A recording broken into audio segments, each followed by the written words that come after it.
Hello, everyone, and welcome into another episode, a part of our Special Olympics EKS 100 campaign.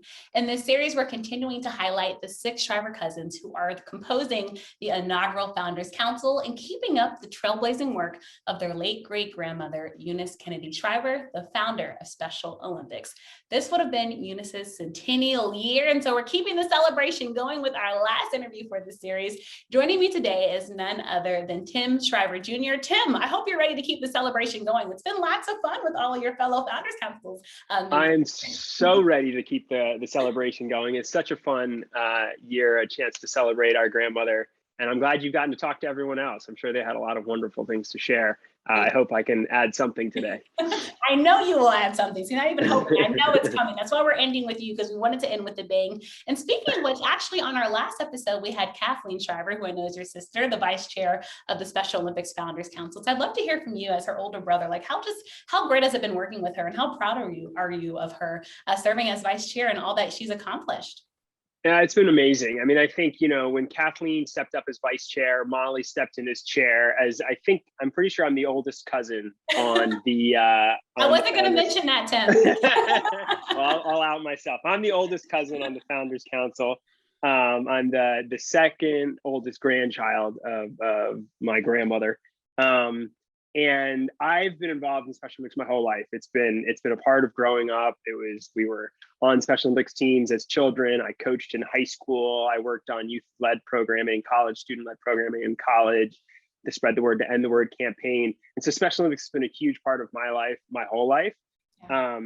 And I think this Founders Council has been a really cool opportunity to see my younger siblings and Kathleen, my younger cousin, and Molly really step up and take the lead.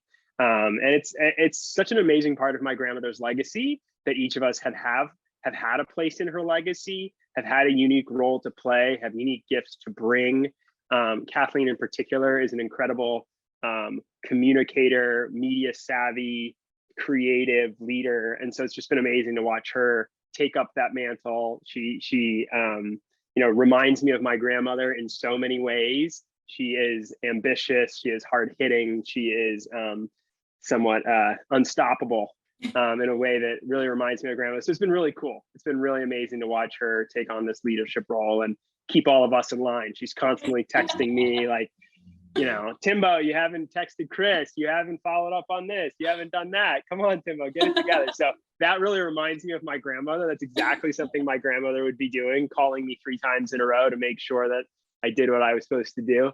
Yeah. So Kathleen's been doing an amazing job. It's been really fun to watch. That's awesome to hear. And I love that you're talking about your grandmother's legacy, because I think about a brand new generation that's being introduced to Special Olympics, but that didn't know your grandmother. So I'd love if you could share just any insight into what Eunice was like as a person growing up, and why Special Olympics was so embedded in all the work that she did and continues to kind of live on through you all, through her spirit. Yeah, she was kind of indomitable. She was, the thing I always try to explain to people is people think of Special Olympics as this like sweet, nice program, this really sweet thing that we do for people with intellectual disabilities. And it really gets it all wrong. It gets it all wrong in a couple different levels. First of all, it's a revolutionary idea that my grandmother brought into the world and that has grown across the world, that has really not just been revolutionary for people with intellectual disabilities, but has been a revolution brought by people with intellectual disabilities into our worlds. And I think, my grandmother, the thing I always tell people is like, again, people think of Special Olympics as this sweet, nice thing. My grandmother was a wonderful woman. I adored my grandmother. She was an ass kicker, to put it nicely. She pushed us hard as, on the field and off the field. She expected a lot of us. She saw a lot in us as her grandchildren. And she treated us the way she treated every athlete that jumped in the pool. She was not there to, splash around in the pool and just have some fun. She was there to figure out, how do we do a backstroke? How do we do a butterfly stroke? How do we do it better today than we did it yesterday? And that's how she was as a grandmother, whether it was, how to throw a football or making sure that you included the girls in the game, Timbo, why are you playing football without any of the girls? And I would say, well, Grandma, my sisters don't want to play football. And she's like, get the girls on the field, Timbo, you're at my house. And so I was like, okay, I'll go find my sisters, I guess. But that was Grandma. She had a unique insight into what the world needed. And she was indomitable in going after that. It's so great to hear that, because now you all have been, I'd say, charged with the task, right? As the Founders Council, the new generation of Shrivers. And I know all you all have particular charter. So now you are wrapping up law school, which first off, congratulations. I want to talk more about your charter and what you're hoping to do with the Founders Council specifically. One of the cool things I got to do this past year with the Founders Council was work on Special Olympics' Hill Day. Which happens every February and has become a really, unfortunately, COVID, it got kind of downsized, but traditionally has been this big kind of celebratory moment and also really hard driving moment where Special Olympics athletes from across the country show up at Congress and storm the halls of the Senate, storm the halls of Congress to let our elected officials in federal government know what they need to do in order to support people with intellectual disabilities, in order to create a world of belonging for people with intellectual disabilities through our federal government's funding, through our federal government's laws. And as someone who's been in law school and thinking a lot about the laws of our country and the policies of our country, it was really special to be a part of that. Really special to be a part of working alongside athletes, to talk to elected officials, to let them know.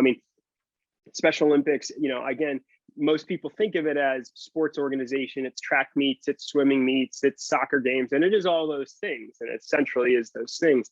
But Special Olympics is also, a dynamic school organization. We work in high schools and middle schools and elementary schools across the country, also across the world, but focusing here in the United States, across the country. A lot of that work is rightly funded by the U.S. Department of Education. There's a huge amount of money that goes from the U.S. government to the health programs. Most people don't know that Special Olympics is the largest provider of healthcare to people with intellectual disabilities in the world.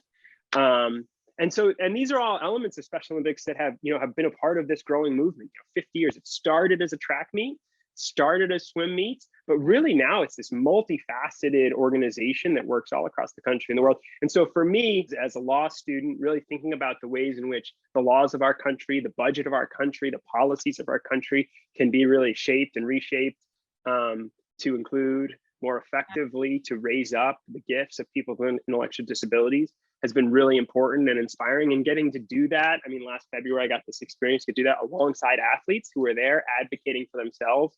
I was really just there in support. So I think that's one part of our charter that's really important to me, that so far I've really enjoyed being a part of, and I look forward to doing more in the future.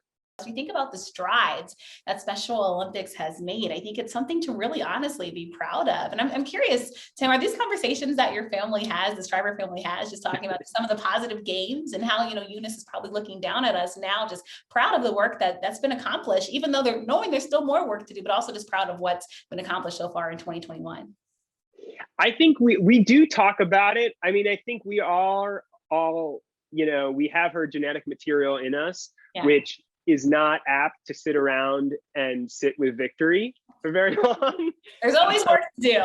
Yeah, so one of the ways in which we're trying to grow on her legacy is get better at sitting with and enjoying and recognizing the strides we have made. My grandmother was never very good at that.